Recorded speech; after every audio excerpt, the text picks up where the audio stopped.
Welcome to Saving America. This is your host, Dr. David D. Schein. Our series of interviews for Saving America establishes that the world is full of interesting people. Once you hear from our next guest, I'm sure that you will agree that she deserves the moniker of interesting person. Saving America welcomes Tracy Cram Perkins.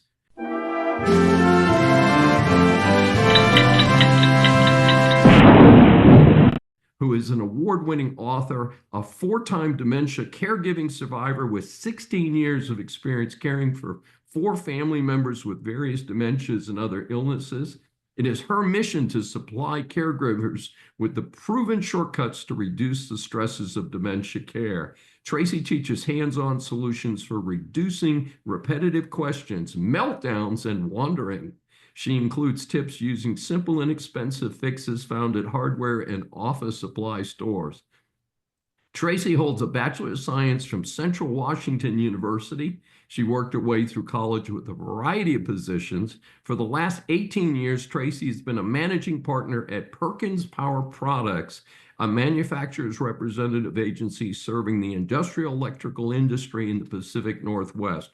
Prior to forming Perkins Power, for 11 years, she worked her way up the ranks from the laboratory administrative assistant to the regional laboratory director for Bureau Veritas Industries and Facilities Division in Seattle, Washington. She is the author of Dementia Home Care, How to Prepare Before, During, and After, and is the host of the Dementia Home Care Show on the USA Global TV and Radio Network, one of our networks for this show, Saving America. We welcome Tracy Cram Perkins for her first appearance on Saving America. Thank you very much for such a wonderful introduction, Dr. Dave. I really appreciate that.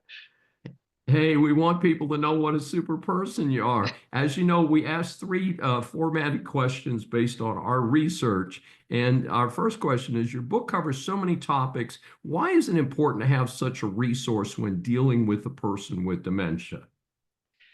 Well, no one is born knowing how to care for someone with dementia. And with most of us, we don't even know what to do or recognize what dementia is until it's well into the disease.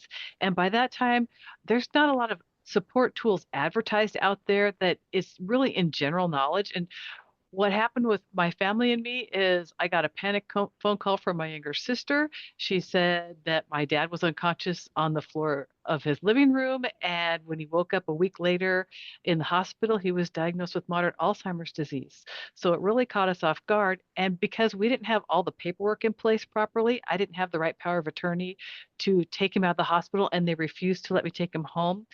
He ended up on a 6-month journey, going from facility to facility, uh, with the dementia without them allowing us to bring him home. And he knew that he was more advanced than what was going on around him, that he could still figure things out. And so he would figure out how to escape. And from each facility, he escaped 5 times because he's a very, very intelligent man. And on the fifth escape, they would eject him. There was one point, or I should let me back up. They were giving him medications to make him more compliant. Each time he would go to a new facility, they give him a different medication, but they never took him off any of the previous medications. So at one point, he actually threatened to kill his roommate because he had a hallucination that his roommate, who was bedridden, was threatening him. And so that landed him in a geriatric psych hospital. And because we, as the family, didn't understand what was going on around us, we got rather aggressive with the people that were caring for him because we didn't understand how hard it was for them. We didn't have any compassion because we had no understanding. And so they refused to tell us where he was sent. And so we ended up spending 4 hours calling every hospital in 3 counties until we found him. And so we had, like I said, a 6-month journey. He ended up going to 5 additional facilities and one more trip to the geriatric psych ward before we could bring him home. So we got a trial by fire in learning how to navigate the medical system, how to navigate the legal system because we had to get the power of attorney. And We shortcutted it. Most people can't get it that fast. 6 months is incredibly quick through the legal system. It's just lucky I am local to where my dad was. People knew him, they felt bad, and they helped him. So it was that part was very helpful. And I can't say that will happen for everybody, but I put every time I failed while I was caregiving, it took the book you're seeing behind me. It took me, that's the 25% that worked, because the 75% that went up in flames, that didn't make it into the book. And I covered every single step for every failure I went through. And some of the things I didn't even go through, like elder abuse, but it was an important topic to cover. So there's a lot of things in the book. That's pretty amazing. And I assume there's a little footnote here for all of us that the time to do those power of attorneys and wills and no recourse paperwork is while you've still got all of your faculties. Yes. And the other part to that is, let's talk about fear, because fear is false evidence appearing real. And people keep putting it off, thinking, oh, this will never happen to me. Thinking that if they put it off, then they can avoid it entirely. And what that does is that ends up with whoever is left behind, whoever is taking care of your legal work later, has to straighten all this out. And if they don't have the legal documents in place, it makes it very, very difficult for your family members or loved ones to carry out your wishes. And if they don't know your Absolutely. wishes, they can't honor them. Absolutely. Very well said. And then our second question was, have you found that some persons with dementia simply cannot be taken care of at home and must be institutionalized? Yes, and there's several different reasons this can happen. One of them is if the care partner, let's say it's been a couple that's been married 58 years, and the care partner dies, then the only place they can go is to be institutionalized. If they have a health issue that is beyond somebody's ability to care for them, they could end up being institutionalized. So there's several different routes to end up having somebody in a skilled care facility because they need the extra help. And it isn't a failure on the part of the caregiver. It's too much for the caregiver to take care of themselves. Because again, we're not born knowing how to be dementia care providers. We're not born being medical practitioners. You learn by failure. You learn by step trying to get through it.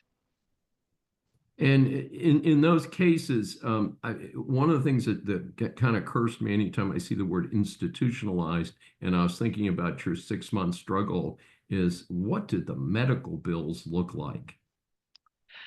Well, that was a very interesting question that you asked, because my mom had cancer. They hit, before she died, they hit the insurance ceilings. This was before Obamacare. And so they lost everything. All they lost their home, all their life savings, everything, to paying off the bills for that. My dad ended up, by the time he was in the hospital, in Medicaid. And so he had Medicaid and Medicare. So that, and my sister's grand skill of getting grants, we were able to cover all of their expenses. Otherwise, we couldn't have. And today, it's really wonderful. Today, there are more people giving grants to help people with care, including places like, oh gosh, um, Hilarity for Charity. They do grants for younger caregivers who are caring for family members who got early onset dementias, and so then they can actually have respite care and things like that. So there's monies available. You just have to know how to find them. And of course, you mentioned something that's a very special area, which is early onset dementia or early onset Alzheimer's, which is a very aggressive form of the disease. And usually, my understanding is the survival situation is very short, 6 months to a year. And we think of dementia as something, and not to be political, but what we see on the international stage with Joe Biden, who clearly is showing signs of dementia, couldn't find his way up the stage and stuff. But that is the more traditional form where people begin to show a series of symptoms, but they're not, completely out of the program yet, versus early onset Alzheimer's, which is a very devastating disease. And I think the average onset in that is what, between 40 and 45? It can be. I mean, it's considered early onset, anything before 70. So generally Mhm. speaking, the average age is 65, when between 50 or 60 and 65 when it hits. Yes. For many people, like if you took it at Laura Rogan Miller or Miller Rogan, her mom got it at the age of, I believe it was 55, and was Mhm. gone within 3 years. So it goes very quickly. It's not it's a very progressive disease, kind of like ALS in that regard, because it Yes. just happens so fast. I was at a networker a few days ago, and 80-year-old gentleman sitting next to me mentioned that he had lost his first wife due to ALS. And of course, that's a very rapidly moving and devastating disease, also known as the the baseball player's disease. It's a very, very sad situation. And our third question, what can people learn from your webcast on the USA Global TV and Radio Network? What do people hear about there? Oh, thank you for that question. I try to bring in experts and caregivers, anyone who has lived experience or professional experience with dementia, to teach people how to take care of different aspects. So I have had people like Loretta Vaney on. She's the Lego lady. She teaches Lego serious play, but with her, it's a distraction and communication techniques using Legos, because there's no rules with Legos.